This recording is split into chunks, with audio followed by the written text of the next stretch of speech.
Hello everyone, welcome to an oil tutorial. We're going to be painting this little happy blue house, and I've painted it on a small 6" by 6" canvas, but you're welcome to paint along with any painting surface you have at home, and size will work just fine. So really happy with how this turned out. I used a different painting method than normal. I normally paint background to foreground, but this time I used the daily painting method, which is kind of the reverse in a nutshell. So we started with things that were in the center and then the outer edges. So it was really fun and I really like this process, so I wanted to share it with you. So let's get started. And watch my video on how to set up your palette if you haven't seen that already. I've got a glass of water here and some paper towel. Okay, so my first step is my underpainting. So I'm going to take my large brush, whatever the largest brush you have is, doesn't matter really what shape it is, just want to cover this canvas. And what I've done is I've mixed some raw sienna.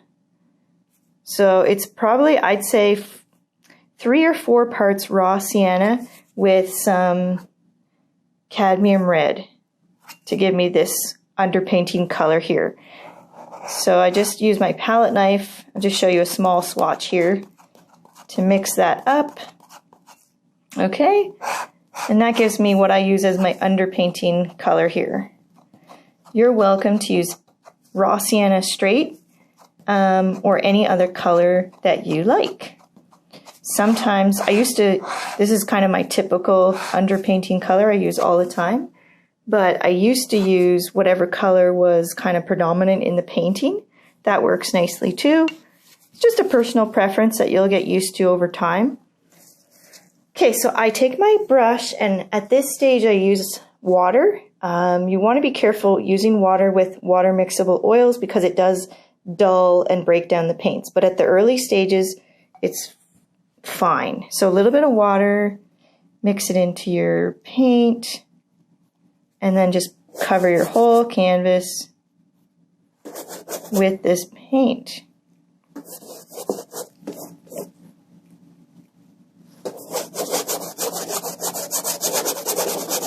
You can use you can use regular oils as well along with me here. You'll just want to substitute water for solvent for cleaning your brushes, or some people just use oil. You can use linseed oil to thin your brushes when I'm using water to thin my brushes. All the techniques still apply. So it doesn't matter, oils or water mixable oils.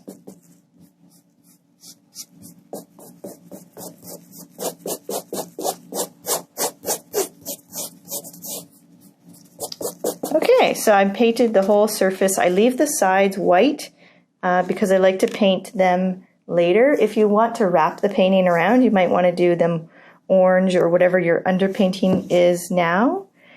But I just like to do one solid color afterwards. So that's done. I just clean my brush now. And I just pounce it down the bottom of the jar here to get the majority of the color out. And I wipe it on my paper towel.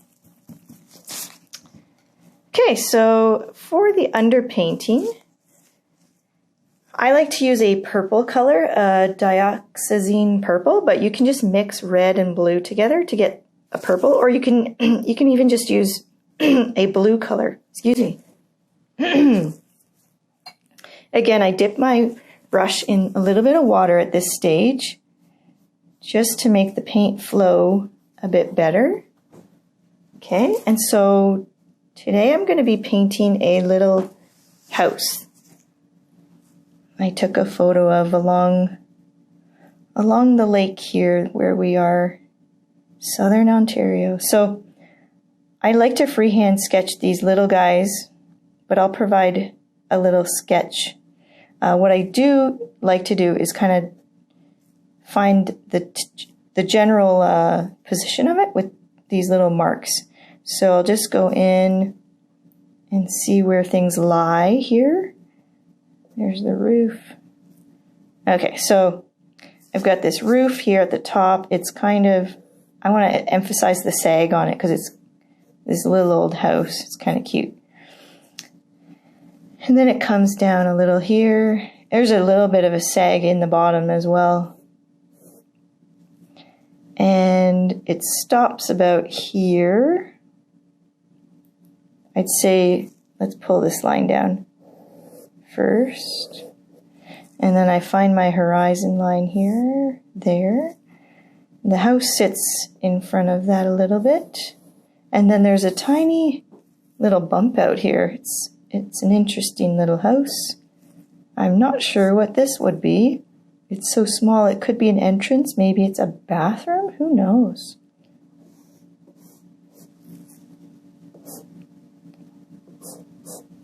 It's got windows on it, no door there.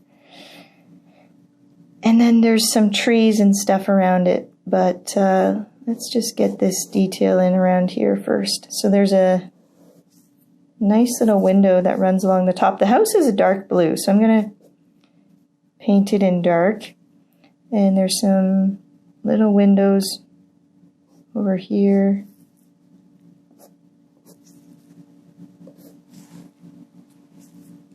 And on this side over here too.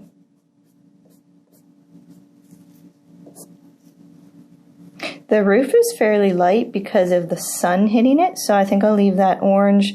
I'll just paint the rest of this house dark. I don't want to lose that line there, so I might just go in with a darker shadow there.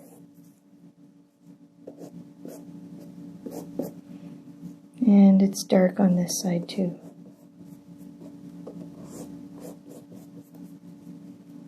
Now I can pop that out with some white later, so I'll just leave that. There's some trees over on this side, and they have a fun kind of shape to them. I strictly use photos for my paintings, but if you're the type to just make things up, you know, feel free to do it however you want to do it. This kind of branch comes out here. I've started editing more, you know, changing from the actual photo as I've grown as an artist. Used to be something I could never do. Just never could get it, but now I'm more confident with the brush and my painting skills. So this underpainting stage, I love it because it just speeds up the whole process. By painting the canvas a mid-tone orange or whatever color, you cover all your canvas. So you're not using a white canvas anymore. It's not as intimidating. And then all you're thinking about is darks and lights. So it really speeds up the whole process. I love it. It's a loose part of the painting. There's a little tree over here. Kind of goes this way. And there's some shadow down here from this big tree. Some people like to start with a white canvas and just go right into color. I'm not one of those people. I never liked the little bits of the white canvas showing through. And then I learned to love the looseness of the underpainting. This is going to be in front of this a little bit. Now there's some bushes down here too. So you can't really see much of them. But I'm just going to throw stuff in there so the bottom's a little ragged. Okay, now those are pretty much all my darks. Now I'm going to go into the lights, and I'll clean my brush. I use a combination of paper towel and a brush for the light stage, and basically I'm just removing paint to create a light section. So I'll take a smaller brush, some water. Now there's a couple light spots here with the sky. Let me see, do I have my paper towel? I do. I got some paper towel left over from the last one. So I just dunked my paper towel in my water here. I folded up a little bit. And that allows you to take large sections of paint off easily. It's okay if you sort of, you know, blend into the purple a little. It's not a big deal. It's just an underpainting here, so don't worry. I'll go up to this tree here. Okay. You just kind of flip it over when you get too much paint in there.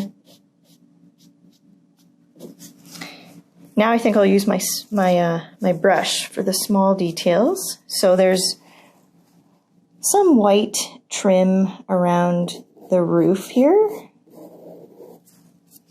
And I just wipe my brush off in the paper towel or the water every once in a while to clean out that paint that I'm pulling off.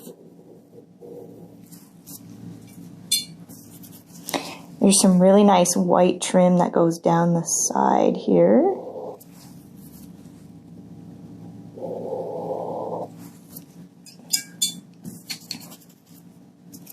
And then this side as well. Let's see, this go over here a little bit more. It overhangs both sides there. Okay, and then this comes down here. Sometimes it takes a couple goes to pull the paint off to the level that you want it to be, and it's fine. It's just a guideline, so I can go in and obviously lighten that up with my paint later, so I'm not worried. As long as I kind of see where the lines are, that's the main thing for me. Some people take their underpaintings to a whole nother level. I'm a bit more of a looser style painter, and so just not my jam to get too carried away with this part, but to each their own.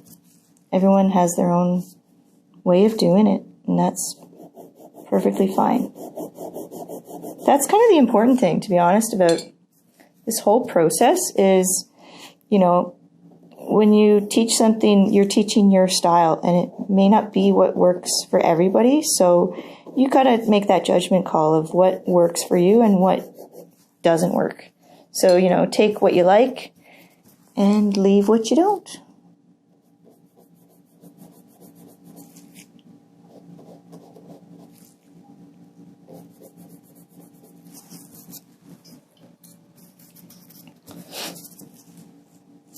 Okay, so there's another line at the top here.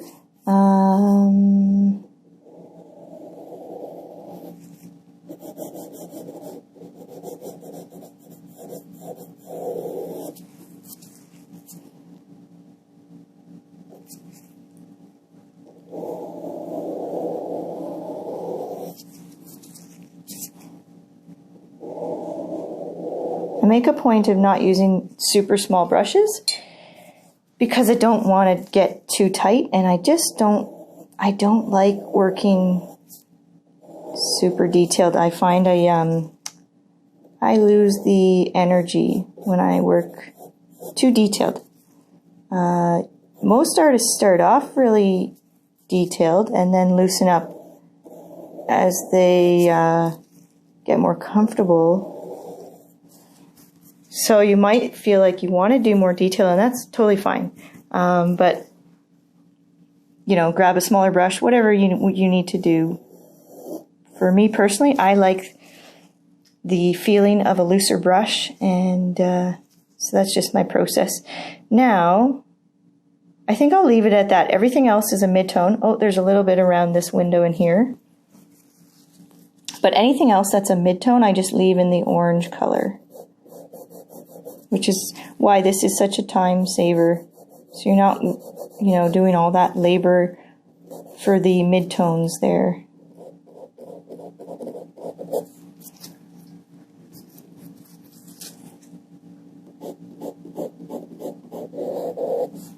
There's also little mullions in here, so maybe I'll throw those in. You kind of decide at this stage how detailed you're going to be.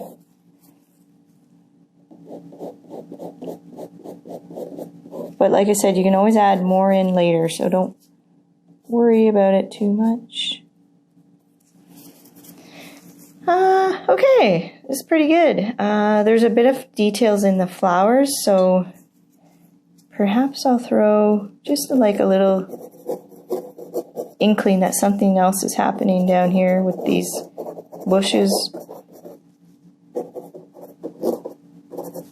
And then it's just grass and the roof up there. There's a little bit of sky. I call them sky holes. It doesn't sound very nice, but it's where the light is shining through the trees. And that's a huge part of painting trees. Just makes it feel so much more real. If you can put a few little bits of light shining through. And the thing with that is to not really overdo it. It's easy to want to overdo that part. But subtle is good for sky holes. There's usually some around the edges as well, so I might just throw, this is a small painting, so we don't really have too many here. Throw a couple in there. Okay. This part's kind of thin here, so I could put some in there.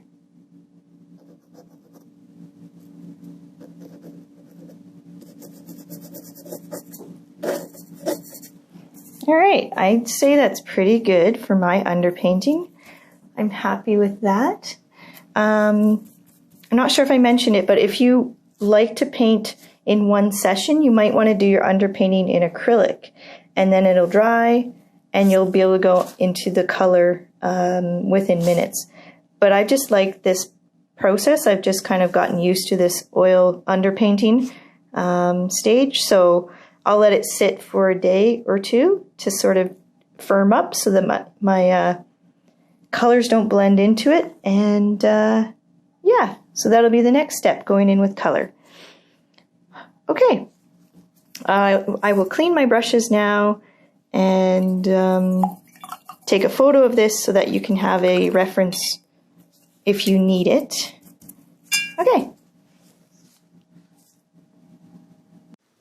Hello and welcome to the second part of this painting tutorial, oil painting. So my underpainting has dried. It's been a few days now. You really only need to wait till it's dry to touch. And then it's good to go. So I'm going to get going with the color here, and I'll show you the photo that I took. It's one of my photos here. I'm going to use a slightly different method for this painting. It's one that I learned in a book that I'm reading called Daily Painting. I highly, highly recommend it, by Carol Marin. If you haven't read this yet, it's a huge chock full of tips and all sorts of great imagery. And I just love the whole concept of painting small and daily, and everything in there is very useful. So highly recommend that book. But we're going to do it a little differently than I normally do here, which might become my new norm now that I like it so much. I'm painting in reverse of what I normally do. I normally work back to front, but with this method, you actually work front to back, basically. And so it does require a little bit of thinking. So I've taken a little plastic sheet and I've just numbered where I'm going to start. So number 1 to number 9, that's my last number. And essentially I kind of start with I'm starting with the inside of the windows, and then I'll go to the trim, and then the house and the roof and the grass and the tree, and then this tree, and then this. So if you think about it in terms of what's in what's kind of at the front, it makes more sense. And as we do it, it will make more sense too. So just wanted to explain it briefly, but it will make more sense as we get into it. But basically, it's so that we can then create outlines around what we've done and have nice clean edges and also keep us kind of loose. So I like that about this style. So let's get to it. I've got my basic palette set up here. A few brushes, some water off to the side to clean my brushes, and my trusty palette knife and some paper towel down below here. You can't really see it, but it's there.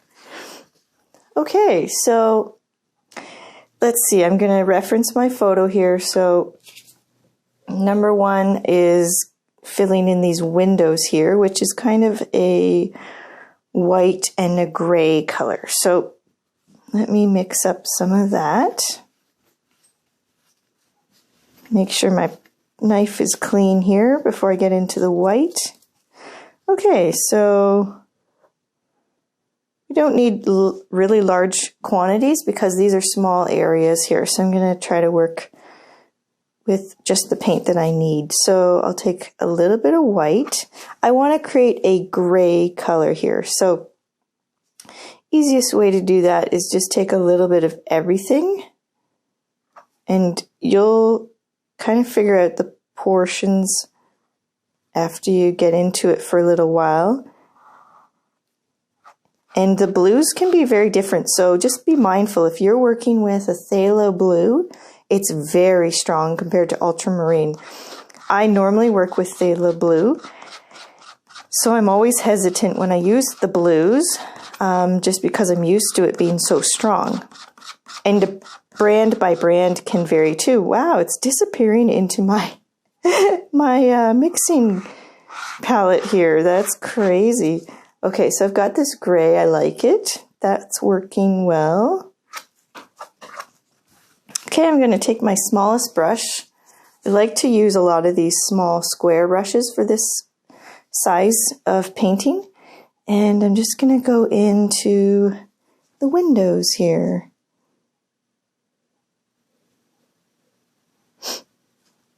Now it's a little darker in spots and a little lighter in spots. So perhaps I'll go in with this for the dark spots, and then I'm going to try to leave the border around it, but I don't want to get too fussy. So if I go a little wide, that's okay.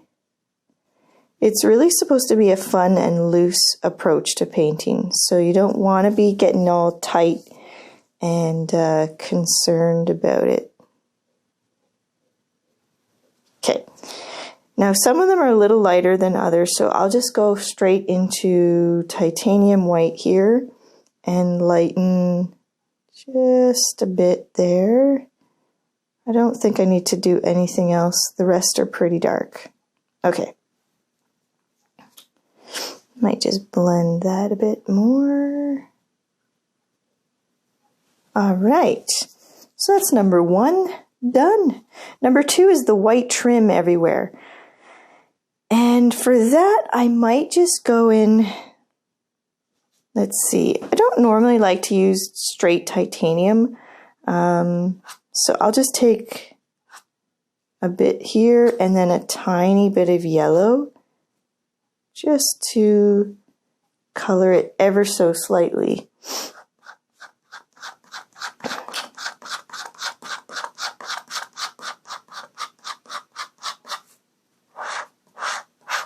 And again, I don't need a whole lot, so I'll just try to mix small amounts here.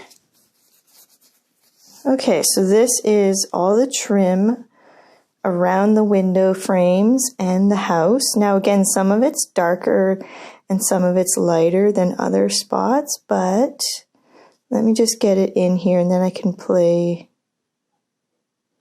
with it. Now the nice thing with this technique is that it allows you to go over areas and kind of trim them up again. So if you can't get a skinny enough line, it's okay.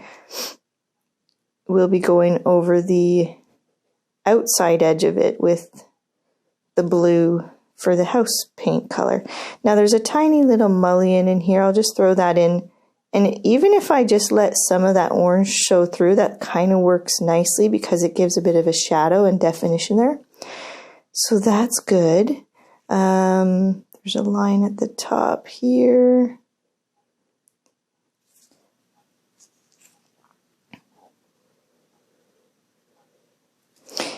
And it also works okay that some of the underpainting shows through in spots to create some shadow and some more interest in here. So even though it's basically just a white, we're still getting some interesting things happening because of our underpainting. So that's a nice thing that the underpainting is doing for us. I know some people struggle, like, why do you paint the underpainting? You're just going to cover it up. And sometimes I do cover most of it up, but it's really just a guideline for my composition. And then anything that shows through is a kind of a nice little bonus.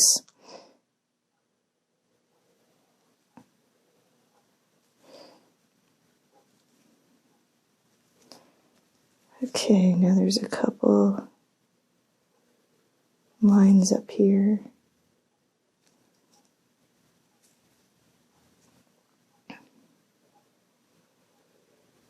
I love these old little houses and cottages that have such character and like a little bit of a sag in the roof.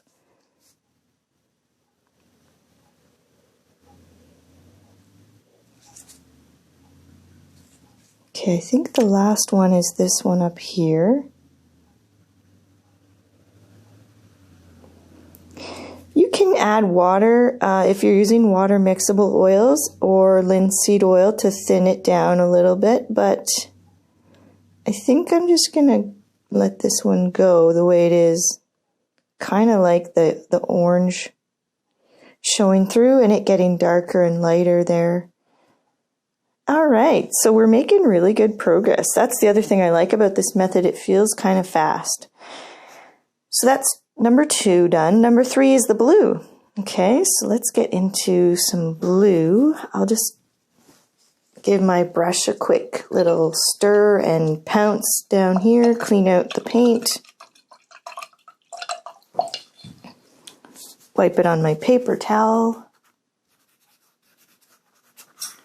Okay, now I'll probably use a bigger brush. We'll just move these guys, these other colors here off to the side. They might come in handy later. Now the blue is kind of a steel blue. We do have a good amount, so I might scoop up a little bit more there. And it's not like a bright blue, so we need to tone it down a little bit. So I'll add a touch of red.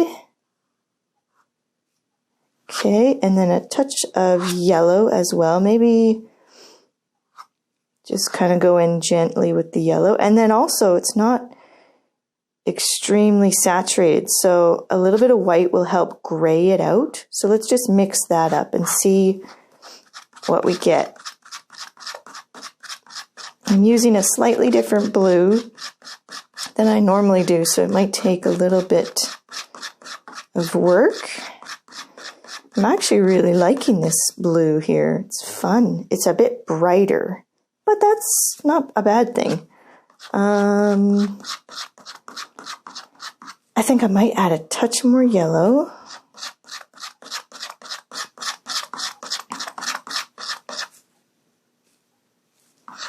And maybe a touch of this guy, some light or white. I just used my off-white mix there. Yeah, I think that's pretty good. When working from photos, you know, it doesn't have to be the exact same color, just something that inspires you. So I like that color. And we'll go with a bigger brush here. Let's see. I kind of need the square edge because it's got so many square spots in it. So this is kind of a closer, that's good. Okay, could maybe use my angled brush. I like to try to use the biggest brush possible. So maybe I'll do that. Yeah, I'll use this guy. It's an angled brush. It's kind of well worn, so it's hard to see there, but it's got a bit of an edge to it, and it makes a nice line there. Okay, so we'll do the blues. And again, I want to get close to the white, but having some of that purple show through is not a bad thing. Kind of works well as a shadow. Now, also my house is not exactly the same as the photo. I kind of adapted it a little bit here. That's okay too. It's just a guideline. Now the other thing is you want to paint with the direction of what you're painting. So I want a nice crisp line, but I also want to paint vertically because my house is vertical. And it just helps to add that illusion to the piece. And don't be afraid to overpaint. We're going to cover up the bottom part there. That's the nice thing about this technique. Okay, I'll go in with a little bit more highlight later, but I just want to cover all these spots up right now.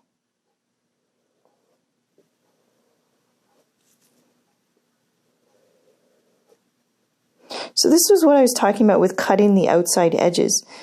So this is my opportunity to fix anything that may have gone a little too big or too wide.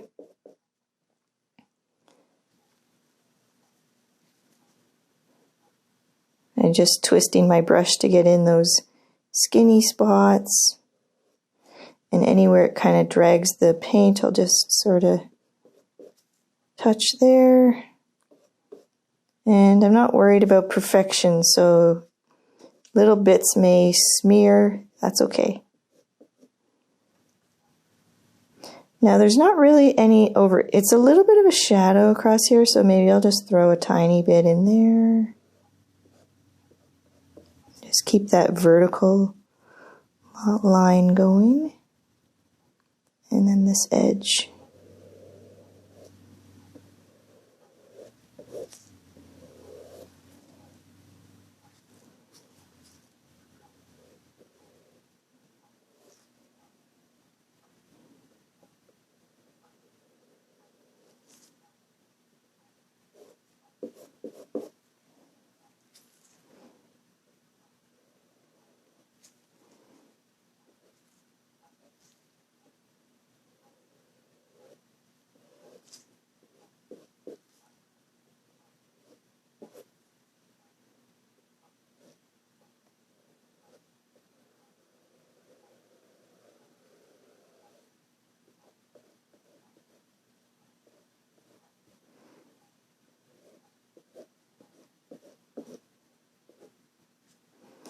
Okay.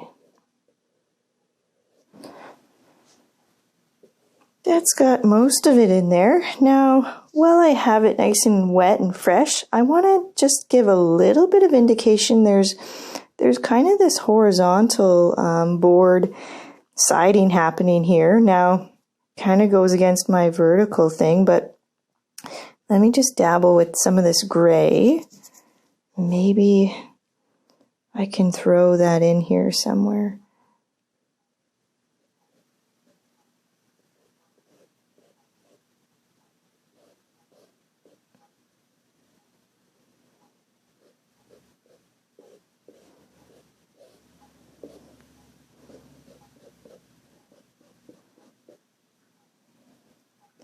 See if it's working.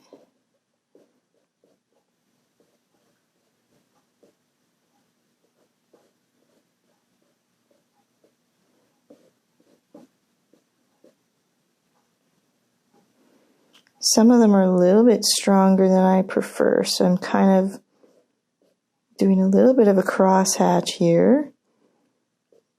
A little bit vertical and a little bit horizontal.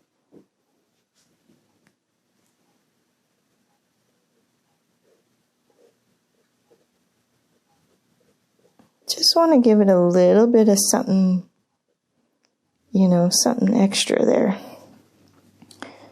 Okay, I think that's good. I might just take some of that blue again and just soften a little bit of that.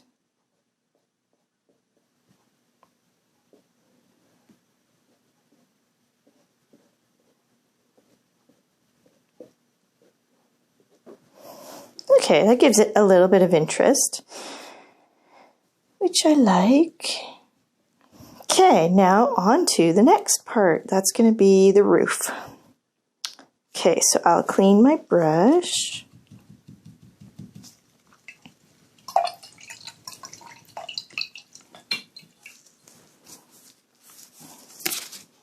And the roof is a kind of lighter shade because the sun's hitting it. It's kind of a gray shade. So I can take some of what I have here. Maybe save that because I might use it in the sky there. I try to be as economical with my colors as possible. I know this blue is not going to get used again, so I'll use that to work with. And it needs to be a little bit less blue, let's say that. So add some yellow and some red, and it needs to be lighter. So I'll add some white.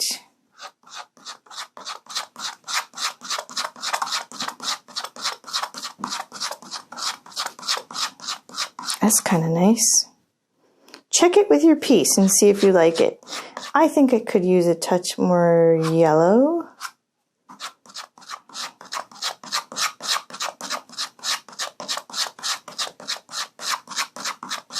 That's pretty good.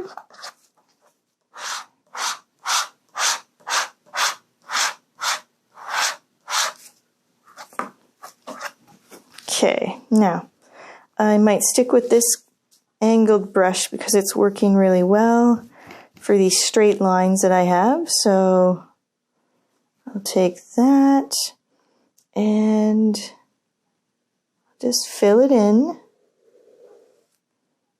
Now you decide how far you want to go here with this line. I might just get that whole purple line in there. And I'm not worried about the outside edges terribly because, like I said, I can cut those in later with the other items, but I do want to give myself a bit of a guideline here for this tree branch that's sticking out. Maybe give it a little bit of a little dot in there, like the tree. We call them sky holes, but it's not really the sky, it's like a roof hole. Anywhere the tree has a bit of a gap in it and shows the background through, that's a nice way to make your trees feel very real. Now this is going to be going in this direction here, sort of with the slope of the roof, so vertical.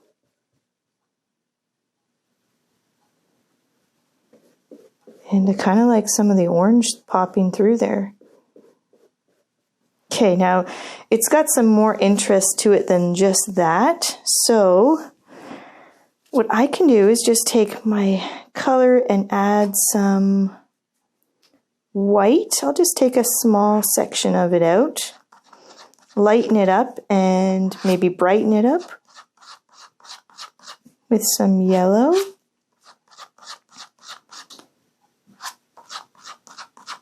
And when it's wet like this, you really do need to make the colors quite different so that they actually stand out when it's wet on wet.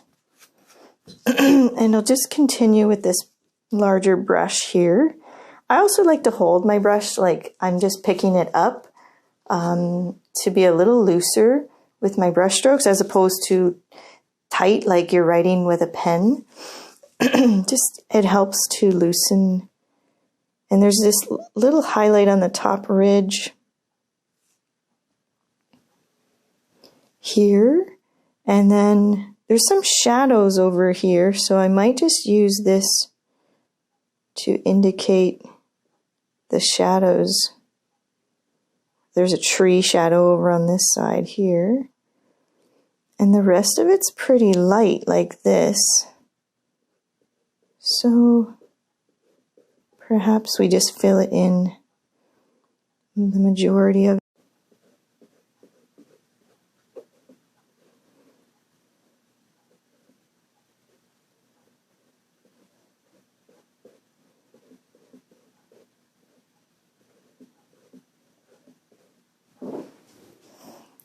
Okay, and then I might even go one step further and just take a little bit of titanium here and just do one further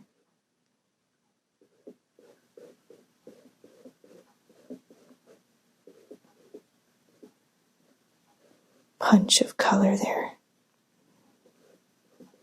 And it's hard to tell sometimes which way to go with the brush strokes, and sometimes you have to go both ways because there's a line of the shingles. Okay, so I also need to get this little guy in here, so I'm glad I saved some of my paint. Here's the dark one I started with.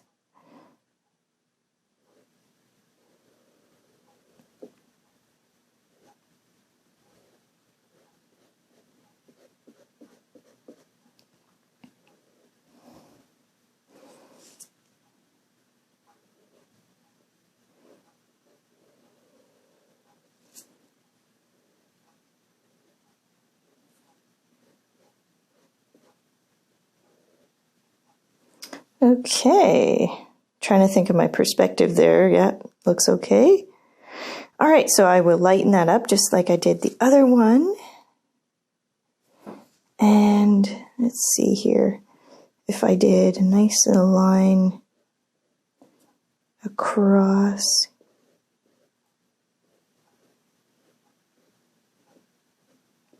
All right, and then a little tiny bit of titanium in here.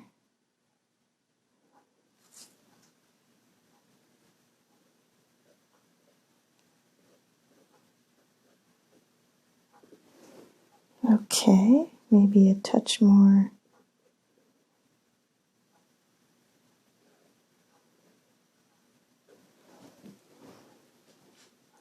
All right, that's nice. Now, number 5 is the bushes down in here.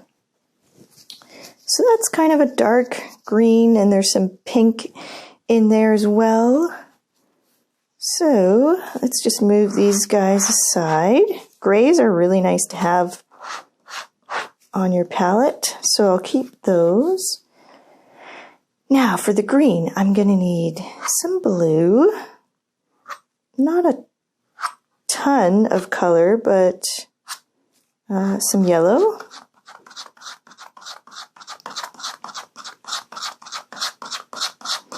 A good way to darken is to add a dark red, so we'll do our permanent alizarin. I always want to say that the wrong way.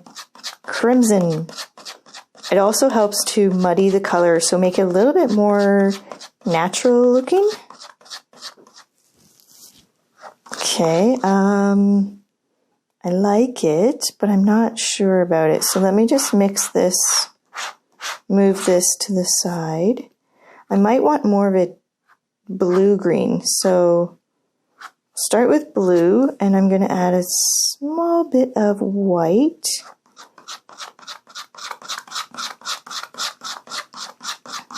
And then a small bit of yellow.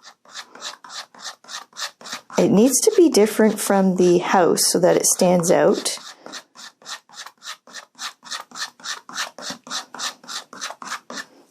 Oh, that's nice. Maybe a touch more yellow.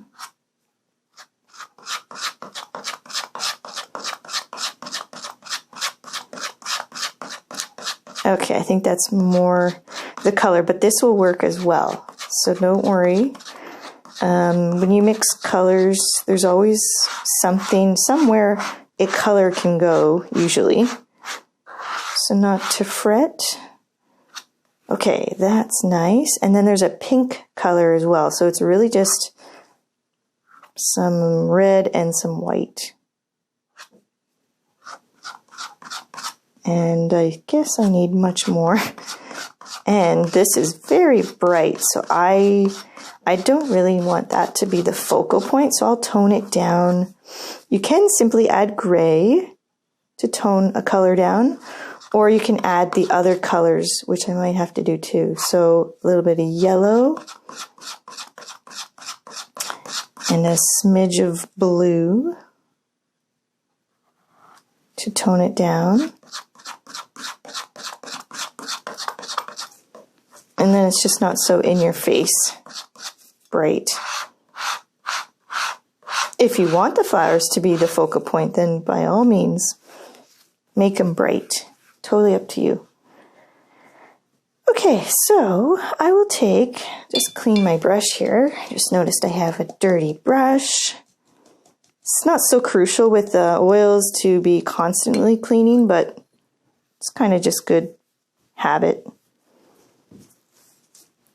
Okay, let's take the small brush and go in with the dark green first.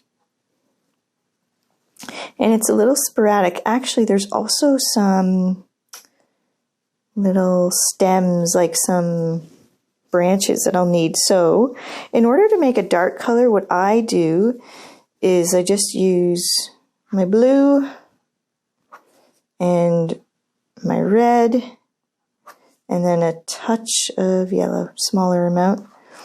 And that's pretty close to a black. Maybe a little bit more yellow.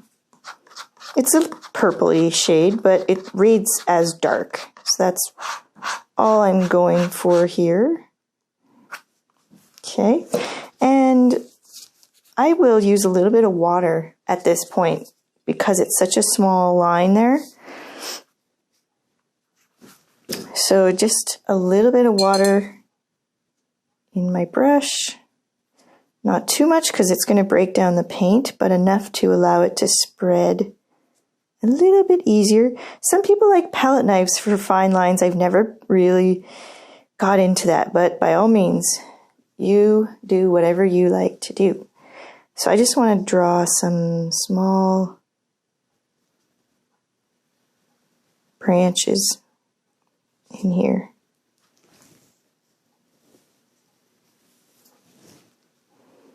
They kind of wrap up and around. Now it's real wet, so it might be tricky to get this to show. So I might have to lay it on pretty thick here. So I'm just going to load the brush up a little bit heavier. So the water technique may not work because I need to make it thick. It kind of spreads over here. I don't want to go too crazy, but I just want to indicate these leaves are not just floating, they're growing off of something. It might be a good shadow because it's quite dark in here actually, so that's a good idea. We can use this color to create this shadow along the bottom. I'll do that all the way across the bottom here. That's kind of, the house is all kind of in shadow down here. Happy accident? You learn to embrace them as you go. Trust the process. It's quite shadowy actually over here.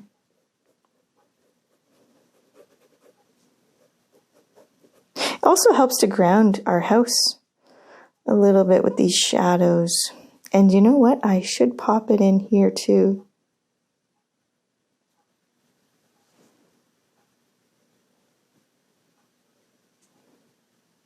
And because it's wet, you have to really load your brush up well. Okay, that's good before I get too carried away with all this dark color. Now, let's go in with some greens, have some fun here. I don't want them to feel too heavy, so I just kind of do little dots in there dark, so I will lighten them up, but I'm just creating the first base here.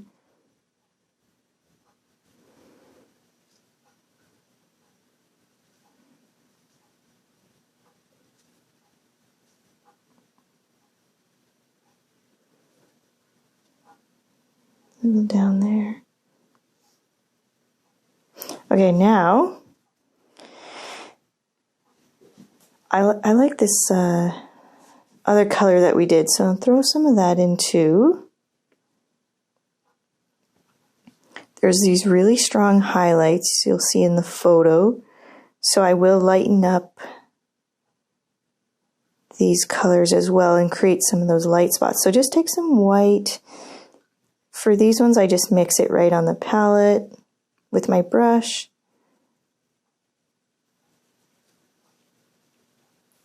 And then just kind of dabble. It's also a bit yellow, I just see that now, so let me grab some yellow. And throw in a few good spots of that.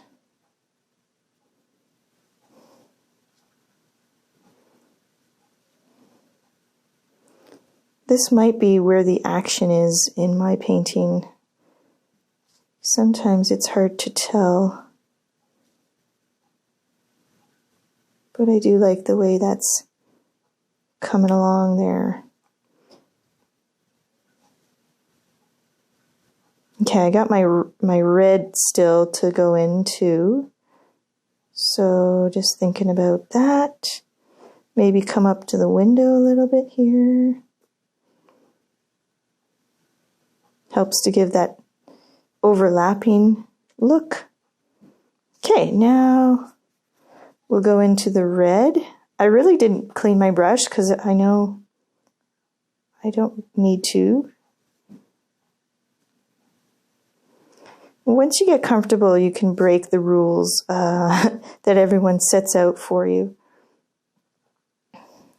And just do what's comfortable for you. Now I'll do the same. I'll just lighten that guy up. Give him some highlights or her some highlights. I'm not trying to do too much in here, but just give it a little bit of an interest in color. Okay, now I think I might add a little bit more yellow to that. Let me just clean my brush now. I like the yellow that's happening in there, and I just want to punch it up a touch more. So I'll just take some of that.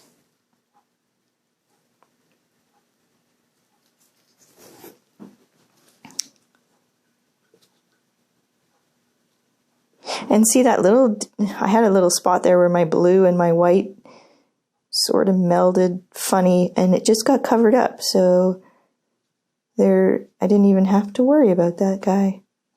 Ta-da! Okay, it's a bit wet, so it's sort of hard to lay in here, but maybe I'll just add some more white to that, thicken it up and brighten it up as well. Just a couple more spots in here. You may want to save your highlights for the later on when you know what's happening with the rest of the painting, but again, I feel pretty confident here. So that's good. I'll leave it for now because I just feel like I could get carried away in that little bush there.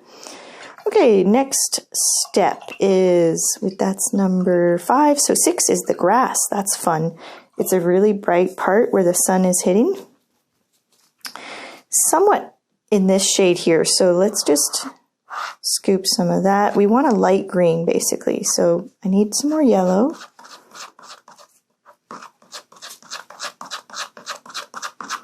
That's actually nice. And the other nice thing is when your palette starts to interact with your mixing. So I've got some red going in there, which is working really well. So I might scoop a little bit more in.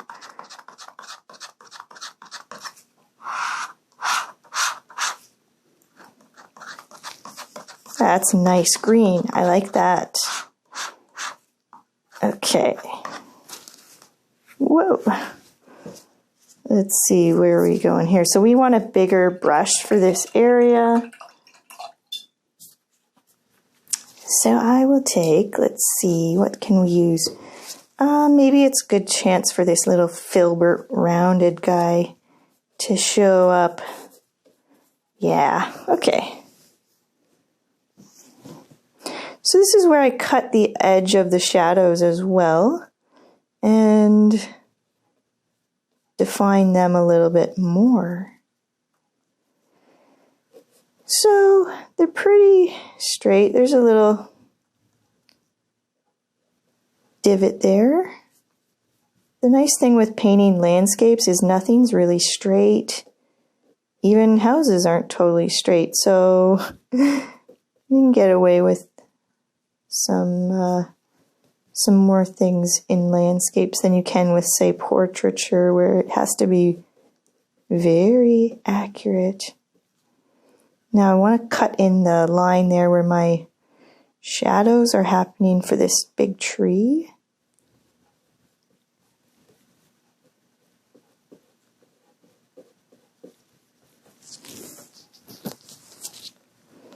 And it goes all the way over here.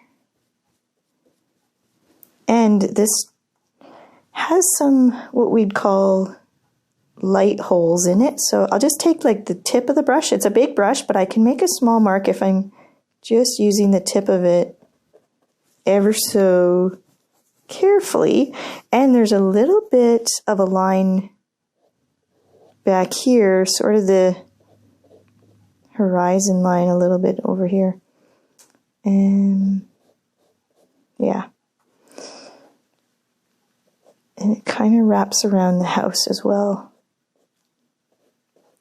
Feel free to jump to a smaller brush if you're feeling like you're using a mammoth brush for certain things, but it just comes with time, with being comfortable using a bigger brush, and try not to get bogged down in the details, right? That's the whole idea here. Okay. Now he needs a little bit of interest, so I will just use some white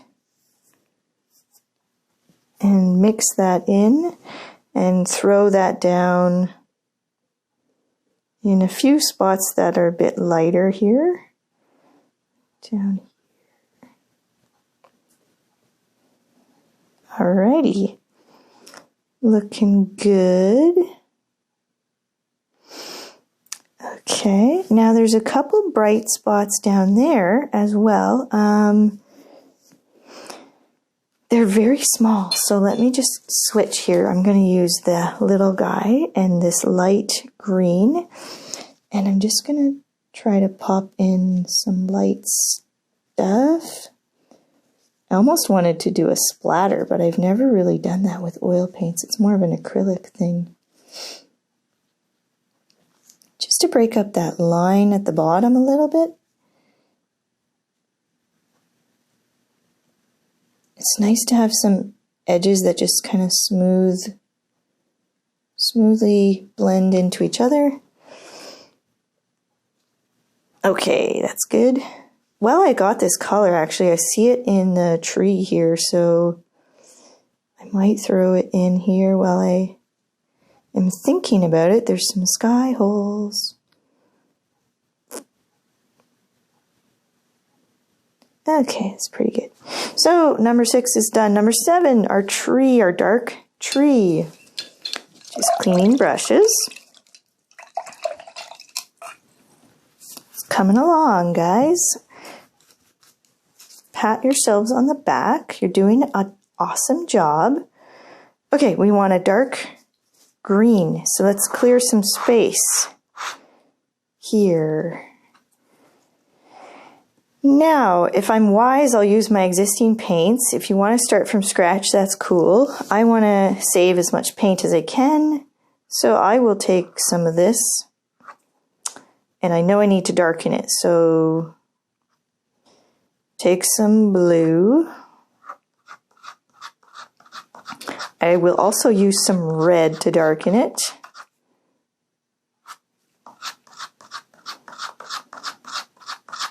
Ooh, that went real dark. Okay, I might need to come back with some more blue. It went a little too red for me. It's quite a dark tree, but in darks we also usually have a little white, and I can see that there's some white in there. Just hold it up and see how it works. It's really dark, so I might add a little bit more white in here. Now it's going purple, which is also okay, but I'm sort of losing that green shade that I had. So I will add a little bit more yellow.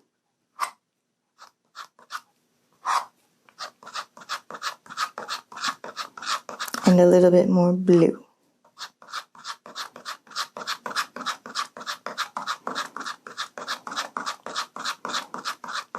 Okay, I love the color. I'm going to set it aside, and I'm going to make another green color too, because that's a great dark color, but I did lose the green a little, so got a little crazy on me. Okay, so blue, yellow. I want it to be pretty dark, so I'll start with a little bit of yellow and just add more in here. All right. That's a bit of color. Now, I think I might leave it like that. I'm always tempted to add red, but I forget now I'm using ultramarine, and that's got more red in it than my normal phthalo blue does, so I'll leave it at that. So we got a dark green and a dark purple. Now, I think I'll go to the angled brush for this. It's a large spot, so I'm using my bigger brush. I like to start usually with my darks, so I'll start with this dark purple and just kind of dabble it in here.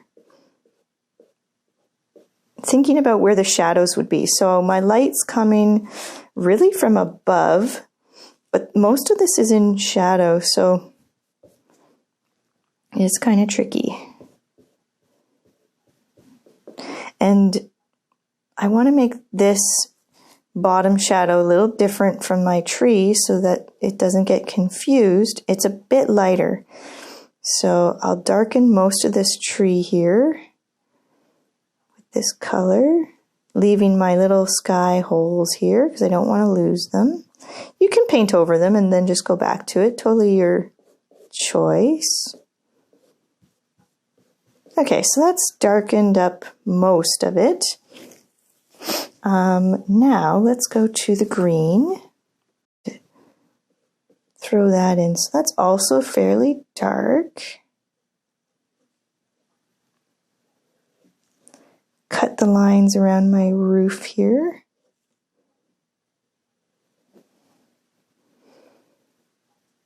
And I'll throw it in here.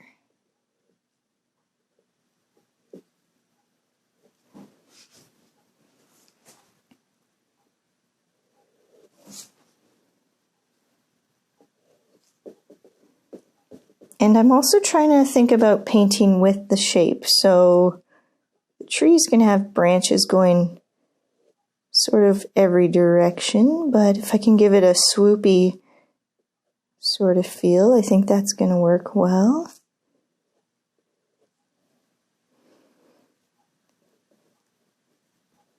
Just painting around those sky holes.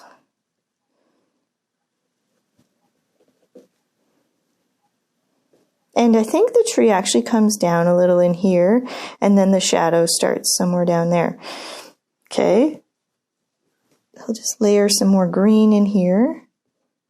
And it's kind of dark on dark at this point. So let's lighten it up a touch.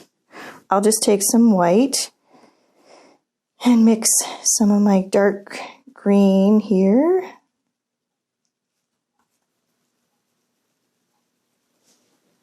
This will create a nice light shade, which I can use in the edges where the sun is kind of poking through A little bit more around these sky holes.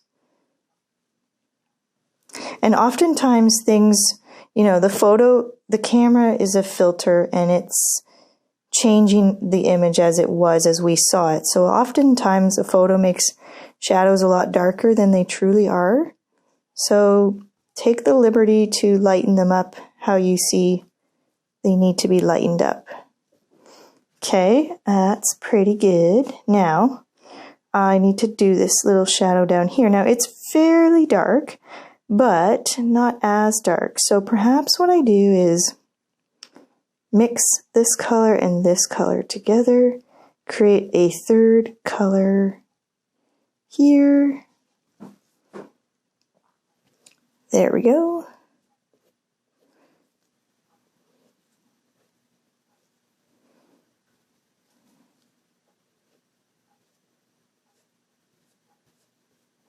It's pretty good.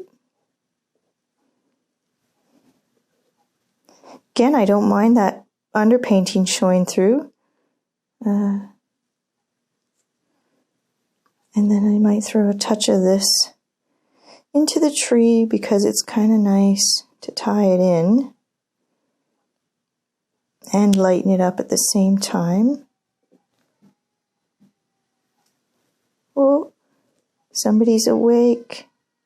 Okay, let's speed through this. Okay, so the last thing to do is tree and a sky. We can do it. I'm just going to take some of my dark and create a tree trunk. I don't know if you can hear my little baby girl just woke up. So let's try to finish this so we can get to her in time. Okay. Just needs a little bit of yellow in there.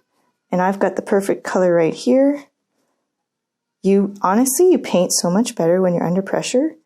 It works really well for me. Keeps you loose.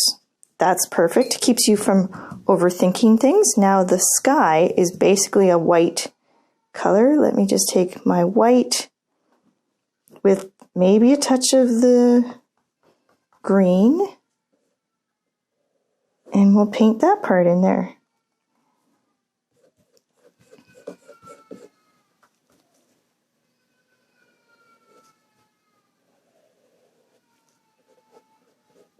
Okay.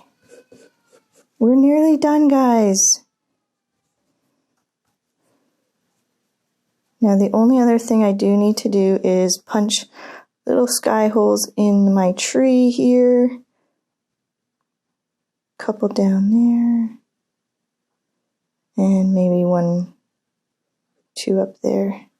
And it's okay if the edges blend a little, maybe some in here, definitely some in this guy here. Okay. Throw a little bit more white in there just to thicken that up and perhaps just lighten this branch up a little bit. But I would say that is a pretty good quick painting. So hope you enjoyed. This little process of painting backwards compared to what I normally do, but like I said, it might become my new normal, so we'll see. Okay guys, take care, clean your brushes.